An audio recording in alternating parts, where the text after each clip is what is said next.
Pays de Bitche va revoir passer un train, mais pour le moment ce ne sera que pour un test. Construit par l'entreprise L'Or dans le Bas-Rhin, le train léger électrique Drézy sera expérimenté en Moselle en 2025. Un tronçon de la ligne Sarreguemines-Niederbronn a été choisi. Ce prototype serait potentiellement une solution pour faire revivre la ligne et améliorer l'offre de mobilité dans le Pays de Bitche. Situation financière critique pour Emmaüs Forbach. Pour tenter de combler le déficit de 420 000 €, Emmaüs a décidé de cesser pour le moment ses activités à Sarreguemines et de fermer le restaurant social Le Rancard à Forbach. Un appel aux dons est lancé. Bilan annuel plutôt satisfaisant pour la mission locale du bassin de Sarreguemines qui a lancé de nouveaux programmes pour accompagner les jeunes. Mais les équipes constatent encore les difficultés sociales qu'ont certains jeunes pour s'insérer dans la vie professionnelle. Sensibilisation aux discriminations pour les jeunes inscrits à la mission locale du bassin de Sarreguemines. L'association Couleur Gay intervient dans le cadre d'un projet d'action citoyenne sur la tolérance. L'artiste Bernard Venet, mondialement connu, était de passage à la Halle Verrière de Meisenthal pour une performance lors du vernissage de son exposition « Du tas à l'effondrement ». 2 œuvres monumentales sont visibles jusqu'au 17 septembre. Bienvenue sur Mosaïque Cristal. En fin d'émission, vous ferez aussi la connaissance de Boris Kuffler. Après 20 ans dans l'univers de la musique, il se reconvertit dans l'éco-menuiserie. Et puis, vous aurez un aperçu du quotidien d'Axel et Rio. Axel, c'est un jeune de 14 ans et il est le seul enfant sourd en France à bénéficier d'une aide à 4 pattes.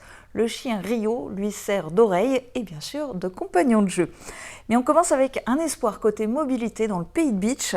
Même si pour le moment il n'est question que d'une expérimentation, la région Grand Est a connu de nombreuses fermetures ferroviaires, laissant des lignes à l'abandon comme celle de Niederbronn à Sarreguemines, qui passe par Bitche. Et la région souhaite aujourd'hui donner un nouveau souffle à ces infrastructures pour améliorer l'offre de mobilité. Une entreprise alsacienne construit des trains légers électriques Drézy, un prototype qui sera testé dans une portion de cette ligne en 2025. Explication dans ce reportage de Thibaut Desmerlet. Voici Drézy, un prototype de train léger électrique construit par l'entreprise L'Or, basée à Dupikheim dans le Bas-Rhin. La région Grand Est, autorité organisatrice des mobilités, a collaboré avec la société et la SNCF pour expérimenter ce moyen de transport éco-responsable sur son territoire à l'horizon 2025. La région Grand Est a à cœur, avec notre président Franck Leroy, de placer la ruralité au cœur de nos politiques régionales. Parce que cet essai Drézy permet de desservir les lignes fines du territoire qui ne peuvent pas être exploitées par les rails dans des projets qui seraient beaucoup trop onéreux. Son coût d'exploitation et de maintenance serait 60% moins cher qu'une ligne classique. Un transport qui fonctionne avec des batteries et qui se recharge rapidement aux différentes stations. Et c'est la ligne Sarreguemines-Niederbronn qui a été choisie pour le test. Plus particulièrement, un tronçon entre Petit-Rederchin et Lemberg. La communauté de communes du Pays de Bitche, qui a pris la compétence mobilité, a été candidate pour ce test. Elle souhaite développer des projets de mobilité innovants en réutilisant l'axe ferroviaire, notamment pour ses habitants. On ne peut pas imaginer un territoire rural à côté de Strasbourg, de Metz et aux portes de l'Allemagne ne pas avoir une offre de mobilité qui puisse être une offre de mobilité générale, qui nous permet d'être un territoire passant. Et aujourd'hui, considérer que la région est à nos côtés, a décidé en notre faveur l'expérimentation de ce mode de transport ferroviaire innovant, c'est plutôt un signe d'encouragement par rapport à l'ambition, par rapport au projet qu'on porte. Plusieurs projets avaient été évoqués pour faire revivre cette ligne. Aujourd'hui, rien n'est décidé, mais la réouverture de cette ligne permettrait de communiquer à nouveau avec Sarreguemines et Niederbronn. En l'occurrence, c'est un projet qui, selon moi, est innovant et porteur parce qu'il permet, pour des territoires comme les nôtres en monde rural, de voir des lignes ferroviaires se réouvrir. Et je me réjouis pour le Beacherland que nous soyons cette future zone pilote. Je rajouterai que c'est une zone test et que le déploiement ultérieur fera l'objet d'autres décisions politiques et économiques. Et donc je suis heureux que finalement les décideurs, la région, et je salue et je remercie le président Leroy ainsi que les conseillers régionaux d'avoir retenu ce tronçon. La région Grand Est, la CCPB et l'association Sarreguemines Bitche Niederbronn Territoire d'Avenir ont travaillé de concert pour rendre ce test possible. Et s'il s'avère concluant, le train léger Drézy pourra être utilisé par des usagers à l'horizon 2027. Et une réunion de travail consacrée à la mobilité dans le Pays de Bitche s'est déroulée début juin. Thibaut Phillips, vice-président de la région Grand Est en charge des transports et mobilité durable, a rencontré plusieurs représentants de la CCPB, dont le président David Suc. Ils ont pu discuter de la question de la mobilité et notamment du ferroviaire et du projet Drézy. Le vice-président de la région a répondu à quelques questions de Thibaut Desmerlet. Alors la difficulté que rencontre aujourd'hui la région, c'est bien évidemment la difficulté de remettre en état un certain nombre de lignes qui ont été abandonnées par le passé, notamment par SNCF, qui étaient des lignes quand même qu'on peut qualifier de desserte fine du territoire et qui mobiliseraient des centaines de milliers d'euros, voire de millions d'euros pour les remettre en état, parce qu'à chaque fois l'infrastructure est en mauvais état. Et le problème, c'est qu'avec des trains actuels, il faudrait beaucoup de millions par rapport à un système qui serait un peu plus léger. Et du coup, est-ce que ce train léger, c'est la solution ou vous avez encore d'autres solutions pour la future mobilité ? Alors, c'est une des solutions et une des solutions principales qu'on envisage, puisque ça permettrait d'avoir un train qui pourrait ne nécessiter pas beaucoup d'investissements sur les lignes qui ont été abandonnées, puisque ça serait une remise en état qui serait beaucoup moins coûteuse que si on faisait circuler un train classique. Et en plus, ça serait une solution d'un train qui est beaucoup plus petit que ce qu'on a dans notre parc de matériel et donc qui correspond beaucoup mieux à des territoires, on va dire, moins denses. Pourquoi avoir retenu et choisi précisément cette fameuse ligne Sarreguemines-Niederbronn ? Alors en fait, moi je voulais vraiment, avec la région, pouvoir symboliquement aller sur une ligne qui avait été fermée, où plus aucun train ne circule. On a par exemple la gare de Bitche qui est complètement abandonnée, et démontrer qu'avec une nouvelle solution, on pouvait potentiellement rouvrir cette ligne et rouvrir cette gare. Et pour moi, c'était très important de pouvoir le prouver déjà pendant les tests. Alors la mobilité est très importante pour la région, puisque sur 3 milliards aujourd'hui de budget de la région Grand Est, on a à peu près 1,5 milliard qui est consacré à la mobilité, ce qui montre l'ambition de la région et l'investissement qui est exercé par la région. Et on sent vraiment qu'il y a une envie de la part de nos concitoyens de train, puisque sur le mois de mai, on a une augmentation de 20% du nombre d'utilisateurs des trains. Et on sait qu'aujourd'hui, la reconquête ferroviaire, elle passe par la reconquête des petites lignes pour mieux desservir les territoires.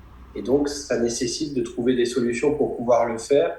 Mais vraiment, le train, c'est la solution pour aller vers des mobilités décarbonées et pour répondre aux injonctions de changement climatique qui nécessitent de trouver d'autres moyens de se déplacer. Et le train, vraiment, c'est central, en plus de tous les cars et de tout ce qu'on peut mettre par ailleurs. Mais le train, aujourd'hui, c'est vraiment l'élément central et c'est pour ça qu'on investit beaucoup pour le train et qu'on essaie de trouver toutes les solutions possibles pour pouvoir aussi aller rouvrir des lignes, parce que c'est bien ça l'ambition de la région. Emmaüs Forbach et Sarreguemines sont dans une situation financière critique et essayent de combler un déficit de 420 000 euros. Fermeture du rencard et de l'antenne de Sarreguemines ou encore appel aux dons, les responsables de l'association essayent de mettre en place des mesures pour réussir à sortir la tête de l'eau. Reportage d'Émilie Capodici et Grégory Sebag. Emmaüs Forbach a besoin d'aide. L'association se trouve actuellement dans une situation financière sans précédent avec un déficit de 420 000 euros. Un déficit qui s'explique dès 2018 par la hausse du nombre de compagnons accueillis, non plus seulement des hommes, mais aussi des familles. Une situation économique ensuite fragilisée par la crise du Covid, puis l'actuelle inflation. On n'avait pas prévu en 2018 qu'il y aurait des années difficiles après. Mais les gens sont là, et on ne pouvait pas les faire partir après. Après, il y a eu le Covid, qui nous a impactés. Ensuite, il y a surtout, là, les 2 dernières années, l'explosion énergétique. Du coup, il fallait quand même qu'on assure, et on n'avait plus les recettes. Donc on a tiré le plus possible. Et c'est ce qui fait la raison majeure de la situation actuelle qu'on connaît de difficultés. Pour tenter de s'en sortir, l'association doit prendre 2 mesures drastiques, la fermeture de l'antenne de Sarreguemines et la mise en veille du rencard, son restaurant solidaire. On a essayé de faire un effort sur notre modèle économique, donc nous avons arrêté notre exploitation à Sarreguemines. Ça, c'est une des principales mesures. Donc nous allons rapatrier ici tous les compagnons pour avoir des bras, pour permettre aussi de faire fonctionner et réorganiser nos différentes salles de vente ici.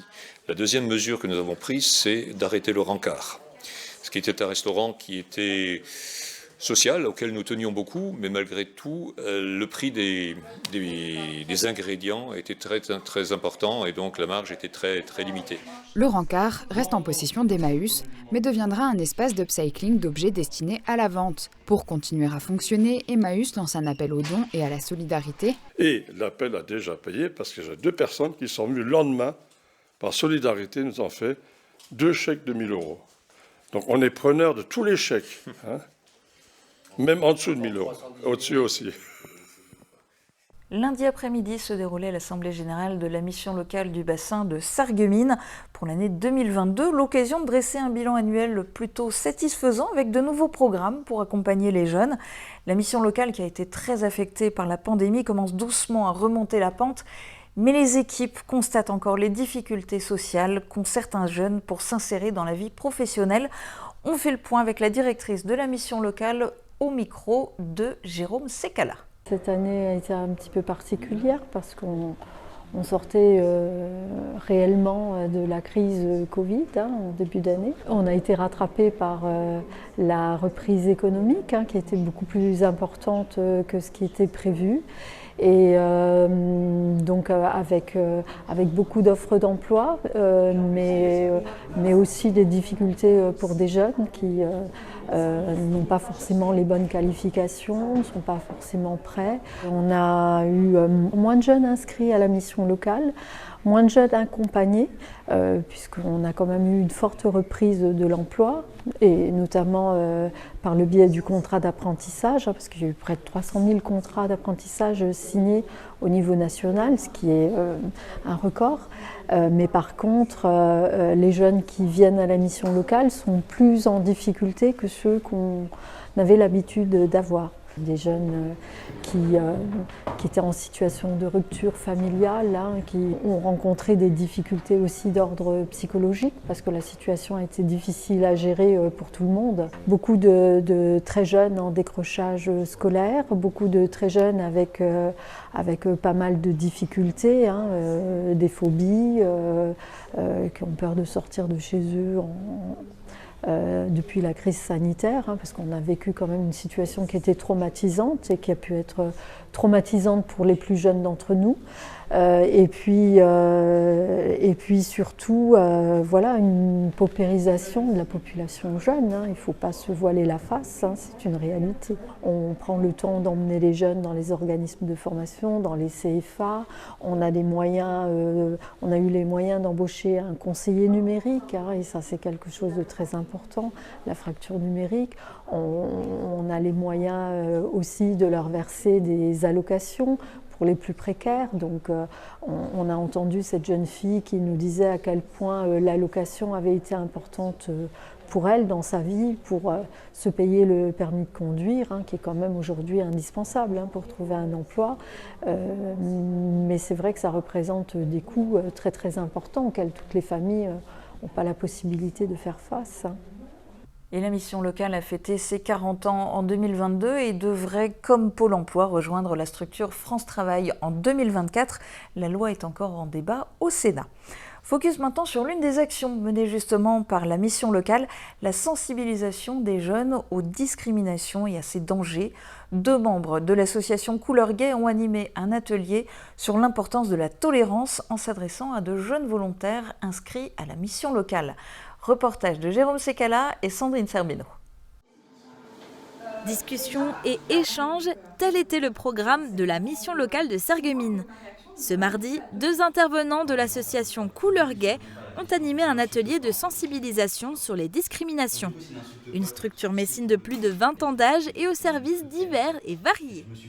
On fait beaucoup de choses. On a plein de groupes de pairs, donc trans, groupes seniors, groupes santé mentale, etc. où on peut se réunir dans des endroits safe avec des personnes concernées, etc. pour discuter de beaucoup de sujets. On fait des interventions en milieu scolaire, c'est le plus gros paquet de ce que fait l'association. Donc on intervient en lutte contre les discriminations sur le sexisme, l'homophobie, le racisme, la xénophobie. Dans les collèges, lycées, formations adultes, etc. Donc on a un local du coup à Metz, au centre-ville, avec un bar associatif où tout le monde peut venir, c'est un bar où tout le monde est bienvenu, pas forcément concerné. Et voilà, donc on se rejoint, on se regroupe, on boit des coups, c'est sympa. Si l'association est déjà intervenue de manière ponctuelle à la mission locale, cette animation s'inscrit cette fois dans un programme plus vaste et plus complet. Là, on est dans le cadre d'un projet un petit peu spécifique, puisqu'on avait répondu à un appel à projet avec la DRAC.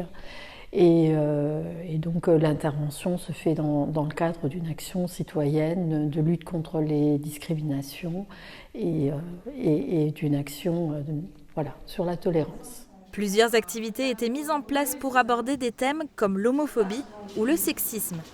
Entre débats ou ateliers de photolangage, les jeunes ont également pu poser leurs questions aux intervenants qui ont partagé leur expérience.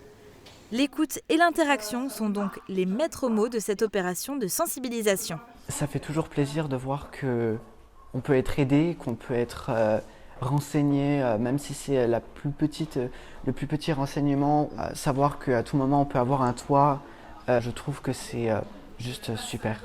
Le fait qu'on puisse en parler déjà en groupe, pouvoir échanger entre les personnes qui sont venues pour se renseigner, les personnes qui font déjà partie du groupe LGBT, le fait que les personnes qui sont intervenues, elles ont déjà beaucoup d'expérience dans le domaine, et je trouve ça vraiment cool. D'autres activités sont en préparation dans le cadre de ce projet sur la tolérance et la citoyenneté, comme une visite à l'Assemblée nationale ou au Parlement européen. Direction maintenant la Halle Verrière de Meisenthal où une exposition d'art contemporain vous est proposée jusqu'au 17 septembre. Intitulée « Du tas à l'effondrement », elle réunit 2 œuvres monumentales de Bernard Venet.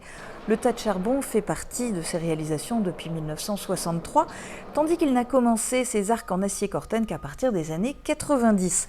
À Meisenthal, vous pouvez observer un effondrement constitué d'une 40aine d'arcs. Une œuvre d'envergure mise en place à la Halle Verrière et que l'artiste mondialement connu est venu finaliser en personne. Samedi avait lieu le vernissage sous forme de performance. Bernard Venet a pris le volant d'un chariot élévateur pour donner sa dernière patte à l'enchevêtrement, défiant les lois de la gravité. C'est une exposition qui est à découvrir du mardi au dimanche de 14h à 18h. Mais pour le moment, c'est l'heure de la météo.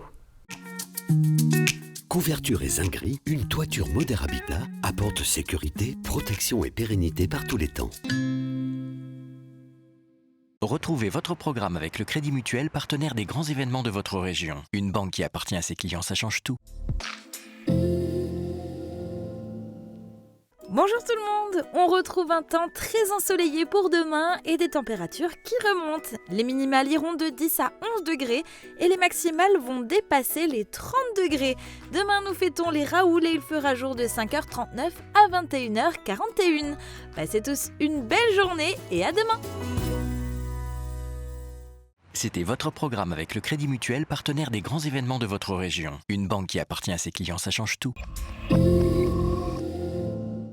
Le festival Les Étendards nouvelle édition, spectacles, concerts et cinéma en plein air du 24 juin au 26 août. Profitez de nombreuses animations gratuites tous les week-ends. Ne manquez pas l'événement de cet été.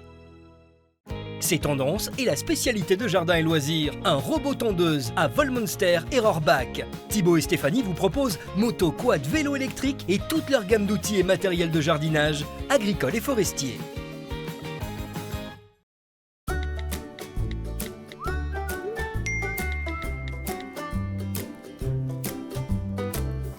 Effectivement, le tri que l'on fait chez soi est le même pour tous et partout sur le territoire de la communauté d'agglomération.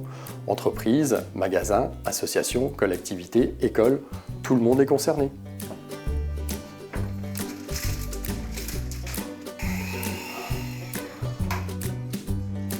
Malgré notre activité professionnelle très soutenue, nous avons mis en place des gestes de tri faciles à respecter au quotidien. Tous les déchets, qu'ils soient produits par un professionnel ou par un particulier, suivent les mêmes filières de tri et de valorisation. Le tri évolue. Pourquoi pas nous ?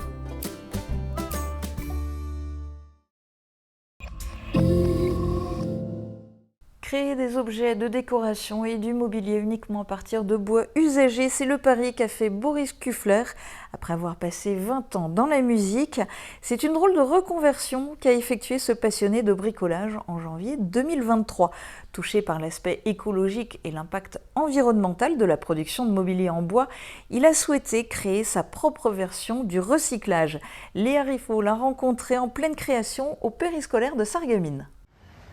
Après plus de 20 ans dans le domaine de la musique, Boris Kuffler, ce passionné de bois et de bricolage depuis son plus jeune âge, a décidé de lancer son entreprise d'éco-menuiserie.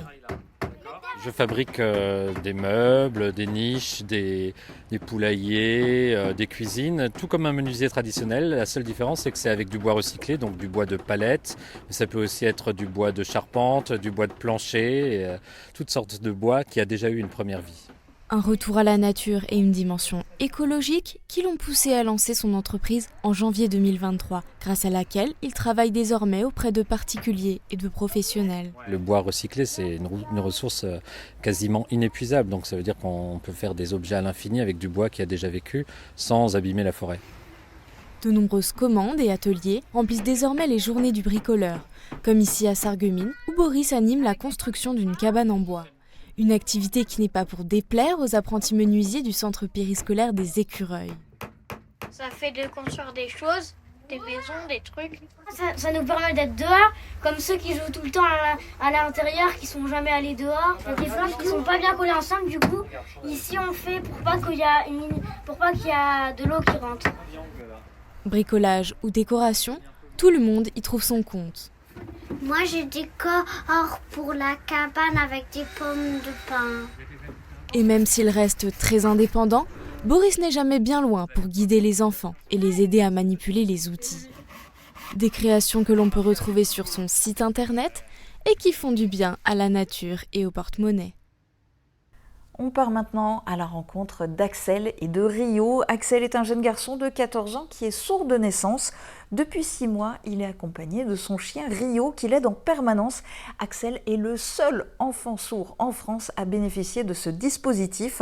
Que ce soit à l'Institut des jeunes sourds de Metz, dans la rue ou tout simplement chez lui, Axel ne se sépare plus de son chien. Lucie Philippot a passé une journée avec ce binôme. Lui, c'est Axel. Et lui, Rio. Inséparables, ils suivent un cours de mathématiques. Sourd de naissance, Axel a le droit d'être accompagné par son ami à 4 pattes. Depuis le 4 mai, ce berger australien se joint à son jeune maître quelques heures par semaine à l'Institut des jeunes sourds de Metz.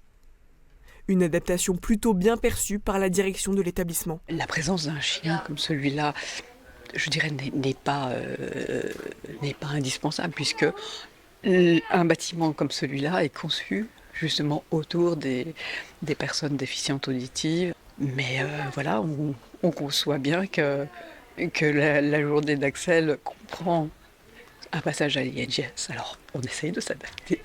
Partout, tout le temps, Rio facilite la vie d'Axel et lui permet de créer plus aisément du lien social avec ses camarades. Avant, ils se mettaient à table à jouer aux échecs avec un éducateur. Et là, depuis que Rio est arrivé, ils sont tous ensemble, ils sont groupés. Alors ils viennent voir le chien, une petite caresse de temps en temps, même s'ils n'ont pas le droit. Et Axel est entouré d'amis maintenant, quoi. C'est des amis, c'est plus des compagnons. Entré dans la vie de la famille il y a 6 mois, Rio est ce qu'on appelle un chien écouteur. Il accompagne tous les déplacements du jeune homme de 14 ans et ses réactions servent aussi à avertir Axel en cas d'imprévu ou de danger. Pour cela, Rio doit rester concentré. Alors, lorsqu'il porte son harnais, interdiction de le caresser, il travaille. C'est bien Rio. Le berger australien de 2 ans et demi a été élevé et éduqué dans les Hautes-Pyrénées par l'association Les Chiens du Silence, spécialisée dans le dressage d'assistance. Dans la rue, dès qu'il y a un bruit, dès qu'il y a un danger, il vient se coller à son maître pour lui signaler qu'il y a un danger, qu'il y a un véhicule qui vient, une trottinette, une voiture, tout danger potentiel en extérieur. Et quand il est en intérieur, il va réagir à la sonnette, le téléphone qui sonne. Si on appelle Axel, il va aller le chercher. Et à chaque fois, il vient au contact, il vient toucher son maître, il s'approche de lui et il lui dit, enfin c'est signe de lui dire, il se passe quelque chose là, viens voir, je te ramène où il y a du bruit. En France, Axel est le premier jeune sourd à bénéficier d'un compagnon à 4 pattes issu de l'association. Grâce à la qualité de la formation reçue, Rio a même été décoré du titre de chien héros à Paris par la Centrale Canine. Donc Rio a été sélectionné pour son travail auprès d'Axel, pour les bienfaits qu'il lui apporte et pour l'association, pour la formation qui a été faite, quoi. Le berger australien a appris à obéir à 30 mots en langage des signes. Allez, c'est bien, bravo. Chaque jour, sa présence permet d'améliorer le quotidien de la famille. Axel dormant avec son animal de compagnie, avec son compagnon, nous, ça nous soulage, on peut dormir. On n'est pas obligé de l'accompagner au lit, de dormir avec lui comme il faisait avant parce qu'il avait des terrains nocturnes. Là, quand il va se réveiller, il va appeler son chien, il va monter sur le lit avec lui, il va le prendre dans ses bras et il va se rendormir instantanément. Chose qu'il ne faisait pas avant. Pour nous, c'est pas une charge mentale. Oui, on n'est pas à être toujours derrière lui. Il grandit, il gagne en maturité. Oui, il y a un changement. C'est plus le petit enfant qu'on avait, c'est un adolescent maintenant. Rio travaillera aux côtés d'Axel jusqu'à l'âge de 10 ans, âge légal de sa retraite. Enfin, si l'âge de la retraite canine n'est pas reporté d'ici là.